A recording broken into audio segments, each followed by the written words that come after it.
Imagine waking up one day to find your country completely bankrupt. No food, no fuel, no medicine. A nation once seen as a rising star in Asia, suddenly crumbling into chaos. In 2022, that was the brutal reality for Sri Lanka. Streets were filled with angry protests. The government was collapsing. The world watched as the nation spiraled into one of the worst financial crises in modern history. But just 2 years later, something unbelievable happened. Sri Lanka's currency is getting stronger. Its GDP is inching back. The country is posting a budget surplus for the first time in decades. The government even secured a $2.9 billion bailout from the International Monetary Fund. On paper, Sri Lanka looks like it's making a miraculous recovery. But there's a dark side to this so-called recovery. The rich are getting richer, while millions of ordinary Sri Lankans are slipping deeper into poverty. Malnutrition is skyrocketing. Power cuts and job losses are driving people out of the country. And despite all the progress, many Sri Lankans are asking the same terrifying question. Is our recovery actually making things worse? To understand Sri Lanka's so-called comeback, we first need to rewind to 2022, when the nation hit rock bottom. Sri Lanka's economy wasn't always in ruins. In fact, just a decade earlier, it was hailed as a South Asian success story. A growing middle class, booming tourism, and massive investments in infrastructure were painting a bright future for the country. But behind the scenes, trouble was brewing. Sri Lanka is an island nation, nestled in the heart of the Indian Ocean. It spans 65,610 square kilometers, about the size of Tasmania. With its strategic location between major shipping routes, the country had the potential to become a regional trade hub. But instead of leveraging this advantage, Sri Lanka made a critical mistake, borrowing billions of dollars for projects that failed to generate enough revenue. The most infamous example? The Hambantota port. Hambantota was developed with significant Chinese investment, envisioned to be a game-changing maritime hub, but the port underperformed, failing to attract the expected levels of international trade. Sri Lanka, drowning in debt, had no choice but to lease the port back to China for 99 years. This raised concerns about sovereignty and the economic implications of such deals. Meanwhile, the Port of Colombo, the busiest transshipment hub in South Asia, saw a slowdown in trade operations. A massive foreign exchange crisis meant Sri Lanka couldn't afford to import essential fuel for port activities.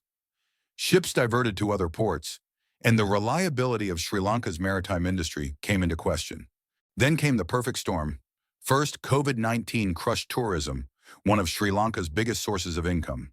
Then exports plummeted, foreign reserves dried up, and worst of all, a reckless ban on chemical fertilizers devastated agriculture, leading to food shortages.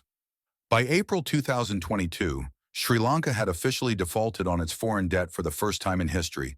The Sri Lankan rupee lost 80% of its value, inflation skyrocketed to 70%, and fuel stations ran dry. People stood in kilometer-long lines just to buy a few liters of petrol. Businesses collapsed. Families struggled to afford even the most basic necessities.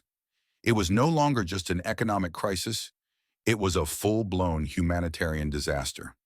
After months of protests and political turmoil, the government had no choice but to turn to the IMF for help.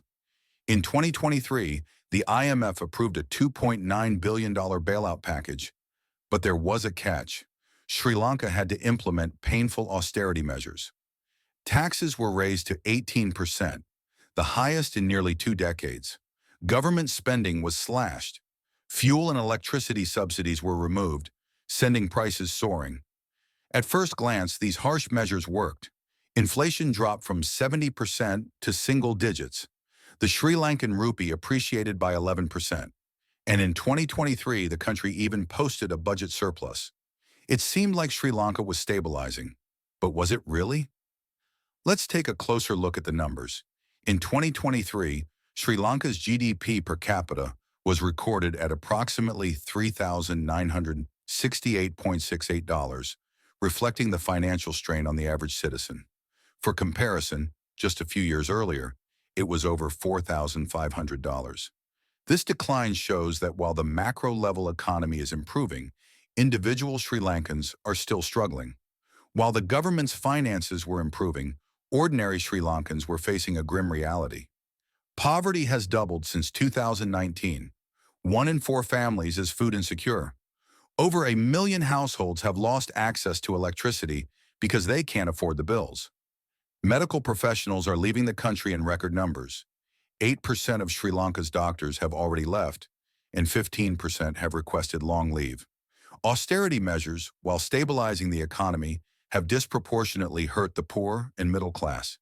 The VAT increase might be a minor inconvenience for wealthy Sri Lankans, but for a struggling family, it means choosing between food and medicine.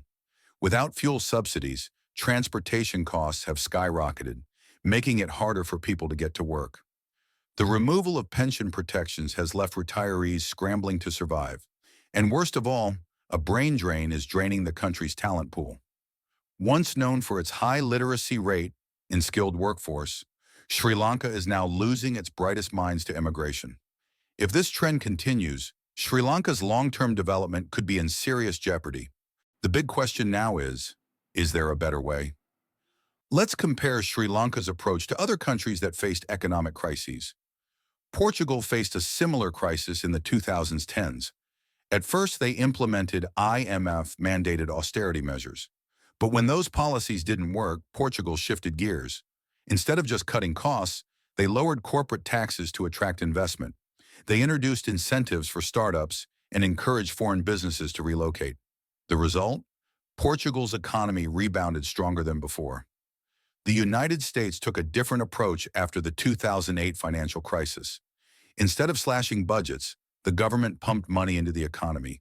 It bailed out banks, stabilized industries, and provided financial relief to struggling families. The economy bounced back faster, and millions of jobs were created in the process. So what can Sri Lanka learn from these examples?